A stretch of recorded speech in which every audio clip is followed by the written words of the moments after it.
बिस्मिल्लाहिर्रहमानिर्रहीम। अस्सलाम वालेकुम। This is Waqarul Hasan advocate. जी नाजरीन, आज हम बात करेंगे कि वरासत में वारसों को कितना हिस्सा मिलेगा। ये हमारे मुआशरे में बहुत बड़ी लानत है कि हम लड़कियों को उनका हिस्सा नहीं देते। हालांकि हमारे नबी पाक सल्लल्लाहु अलैहि वसल्लम ने औरत को सबसे पहले जायदाद में हिस्सा दिलवाया, मगर आज के लोग फिर वही रवश इख्तियार किए हुए हैं जो आका अलैहिस्सलाम ने ख़त्म की थी। हमारे बहुत से लोगों को ये अंदाज़ा ही नहीं होता कि जायदाद में उनका कितना हिस्सा बनता है। आज हम इसी से रिलेटेड जो टॉपिक है उसको डिस्कस करेंगे कि किस वारिस का वरासत में कितना हिस्सा बनता है। सबसे पहले तो जायदाद हकदारों में मतवफ़ी पर वाजिबुल अदा जो कर्ज हैं वो देने और वसीयत को पूरा करने के बाद तकसीम होगी। अगर साहिबे जायदाद खुद अपनी जायदाद तकसीम करे तो उस पर वाजिब है कि पहले अगर कोई कर्ज है तो उसे उतारे और जिन लोगों से उसने वादे किए हों उन वादों को पूरा करे और तकसीम के वक्त जो रिश्तेदार यतीम और मस्कीन हाजिर हों उनको भी कुछ दें। नाज़रीन, अगर साहिब जायदाद फौत हो गया और उसने कोई वसीयत भी नहीं की और ना ही तकसीम जायदाद की हो तो मतवफ़ी पर वाजिबुल अदा कर्ज उतार कर जायदाद सिर्फ हकदारों में तकसीम होगी। जायज़ हकदार कौन होते हैं? नाज़रीन, साहिब जायदाद मर्द हो या औरत, उनकी जायदाद की तकसीम में जायदाद के हकदार औलाद, वालिदैन, बीवी और शोहर होते हैं। अगर साहिब जायदाद के वालिदैन नहीं हैं तो जायदाद अहले खाना में तकसीम होगी। अगर साहिब जायदाद अकेला हो और उसके सगे बहन भाई ना हो तो कुछ हिस्सा सुतेले बहन भाइयों को दे दिया जाएगा और बाकी नज़दीकी रिश्तेदारों में जो ज़रूरतमंद हों जैसा कि नाना नानी, दादा दादी, खाला, फुफ्फी, चचा, ताया या उनकी औलाद को मिलेगी। नाज़रीन, शोहर की जायदाद में अगर एक बीवी है या फिर एक से ज़्यादा बीवियां हैं तो उनका हिस्सा कैसे बनता है उसको डिस्कस करते हैं। नाज़रीन, शोहर की जायदाद में बीवी का हिस्सा 1/8 या 1/4 होता है। अगर एक से ज़्यादा बीवियां होंगी तो उनमें भी यही हिस्सा तकसीम हो जाएगा। अगर शोहर की औलाद है तो जायदाद का 1/8 हिस्सा बीवी का होगा और 1/6 हिस्सा शोहर के वालिदैन का होगा और बाकी बच्चों को तकसीम कर दिया जाएगा। अगर शोहर के औलाद में सिर्फ लड़कियां ही हों, 2 या उससे भी ज़्यादा, तो जायदाद का 2/3 हिस्सा लड़कियों का होगा। बीवी के लिए 1/8 और बाकी 1/6 हिस्सा शोहर के वालिदैन को मिलेगा। अगर शोहर के औलाद नहीं है तो बीवी का हिस्सा 1/4 होगा और बाकी जायदाद शोहर के वालिदैन की होगी। अगर कोई बीवी शोहर की जायदाद की तकसीम से पहले फौत हो जाती है तो उसका हिस्सा नहीं निकलेगा। अगर बेवा ने शोहर की जायदाद की तकसीम से पहले दूसरी शादी कर ली तो उसका हिस्सा भी नहीं मिलेगा और अगर बेवा ने हिस्सा लेने के बाद शादी की हो तो उससे वो हिस्सा वापस नहीं लिया जा सकता। नाज़रीन, अब बीवी की जायदाद में शोहर का कितना हिस्सा होता है उसको देखते हैं। नाज़रीन, बीवी की जायदाद में शोहर का हिस्सा 1/2 या 1/4 होता है। अगर बीवी की औलाद नहीं है तो शोहर के लिए जायदाद का निस्फ 1/2 हिस्सा है और निस्फ 1/2 बीवी के वालिदैन का है। अगर बीवी की औलाद है तो शोहर के लिए जायदाद का 1/4 हिस्सा है और 1/6 हिस्सा बीवी के माँ बाप का होता है और बाकी बच्चों का होता है। अगर बीवी की औलाद में फक्त लड़कियां हैं, 2 या उससे ज्यादा, तो जायदाद का 2/3 हिस्सा यानी 2/3 लड़कियों का होगा। शोहर के लिए 1/4 होगा और बाकी बीवी के वालिदैन में हिस्सा तकसीम हो जाएगा। अगर बीवी की औलाद में सिर्फ एक लड़की हो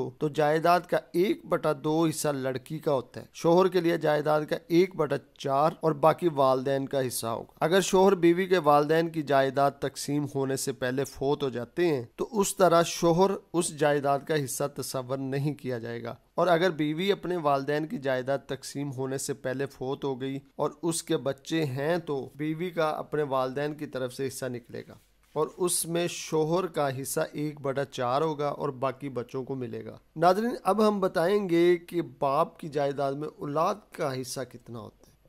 बाप की जायदाद में एक लड़के के लिए जो 2 लड़कियों के बराबर हिस्सा होता है। बाप की जायदाद में पहले बाप के वालिदैन यानी दादा दादी का 1/6 हिस्सा और बाप की बेवा यानी माँ का 8वां 1/8 हिस्सा निकालने के बाद जायदाद औलाद में तकसीम होगी। अगर औलाद में फक्त लड़कियां ही हों, 2 या जायद, तो जायदाद का 2/3 2/3 हिस्सा लड़कियों का होगा, 8वां 1/8 हिस्सा बेवा माँ का होगा और छठा 1/6 हिस्सा बाप के वालिदैन को मिलेगा। अगर एक ही लड़की हो तो उसके लिए जायदाद का निस्फ 1/2 हिस्सा होता है, 8वां 1/8 हिस्सा बेवा माँ के लिए है और छठा 1/6 हिस्सा बाप के वालिदैन के लिए। अगर बाप के वालिदैन यानी दादा या दादी जायदाद की तकसीम के वक्त जिंदा नहीं है तो उनका हिस्सा नहीं निकाला जाएगा। अगर कोई भाई बाप की जायदाद की तकसीम से पहले फौत हो गया है और उसकी बेवा और बच्चे हैं तो भाई का हिस्सा मुकम्मल तरीका से निकाला जाएगा और उनको तकसीम किया जाएगा। अगर कोई बहन बाप की जायदाद की तकसीम से पहले फौत हो जाए और उसका शौहर और बच्चे हों तो शौहर और बच्चों को हिस्सा मिलेगा, लेकिन अगर बच्चे नहीं हैं तो उसके शौहर को हिस्सा नहीं मिलेगा।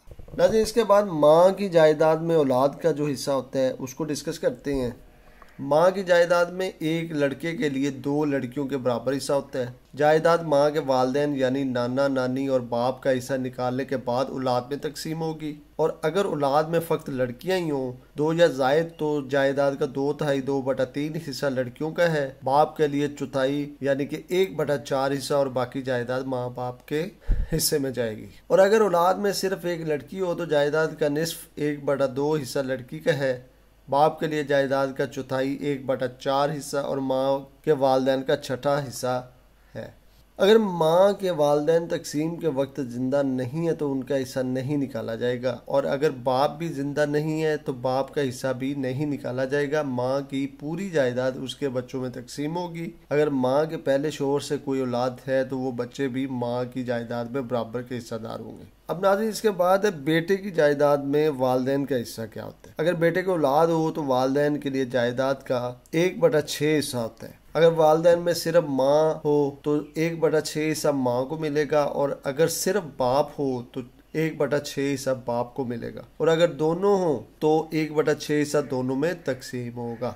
अगर बेटे की औलाद नहीं है लेकिन बेवा है और बेवा ने शौहर की जायदाद के तकसीम होने तक शादी नहीं की तो उसको जायदाद का 1/4 हिस्सा मिलेगा और बाकी जायदाद बेटे के वालिदैन की होगी। अगर बेटे की औलाद में फ़कत लड़कियां ही हों, 2 या जायद, तो जायदाद का 2/3 2/3 हिस्सा लड़कियों का है, बेटे की बेवा के लिए 1/8 और बेटे के वालिदैन का 1/6 हिस्सा होगा। अगर औलाद में सिर्फ एक लड़की हो तो जायदाद का 1/2 हिस्सा लड़की का है, बेटे की बेवा के लिए 1/8 हिस्सा और बेटे के वालिदैन का 1/6 हिस्सा होता है। नाज़रीन, अगर बेटा रंडवा है और उसके कोई औलाद भी नहीं है तो उसकी जायदाद के वारिस उसके वालिदैन होंगे, जिसमें माँ के लिए जायदाद का 1/3 1/3 हिस्सा है और 2/3 2/3 हिस्सा बाप का है और अगर बेटे के बहन भाई भी हों तो उसकी माँ के लिए छठा हिस्सा और बाकी बाप का होता है। नाज़रीन, इसके अलावा एक कॉन्सेप्ट होता है कलाला, उसको भी हम डिस्कस करते हैं क्योंकि बहुत इंपॉर्टेंट टॉपिक है, इसको डिस्कस करना ज़रूरी है।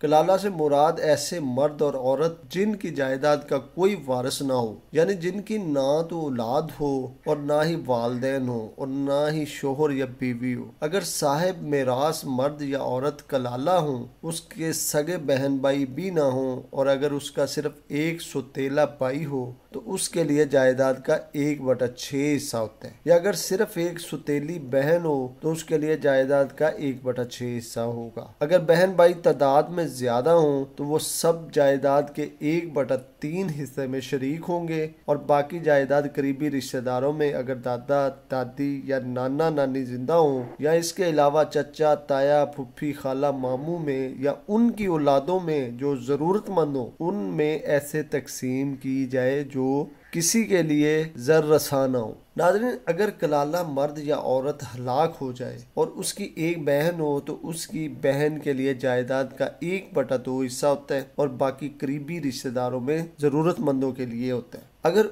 इसकी 2 बहनें हों तो उनके लिए जायदाद का 2/3 हिस्सा 2/3 हिस्सा होता है और बाकी करीबी रिश्तेदारों में तकसीम कर दिया जाता है ज़रूरतमंदों में। अगर इसका एक भाई हो तो सारी जायदाद का भाई वारिस होगा। अगर भाई बहन मर्द और औरतें हों तो सारी जायदाद इन्हीं में तकसीम होगी। मर्द के लिए 2 गुना हिस्सा उसका जो कि औरत के लिए है। अल्लाह तुम्हारे लिए खोल कर बयान करता है ताकि तुम गुमराह ना हो जाओ, और अल्लाह हर शय का जानने वाला है। अल्लाह ताला फरमाते हैं, दे दो, बेशक अल्लाह हर शय पर गवाह है। और हर तरका के लिए जो माँ बाप और अजीज़ो अकारब छोड़ें हमने वारिस करार दिए हैं, और जिनसे तुमने अहद कर लिए हैं उनका हिस्सा उनको। तो इसी के साथ नाज़रीन मैं इजाज़त चाहता हूँ। मेरे चैनल को सब्सक्राइब ज़रूर किया करें ताकि हर आने वाली वीडियो से आप मुस्तफ़ीद हो सकें। बहुत शुक्रिया। अल्लाह हाफ़िज़।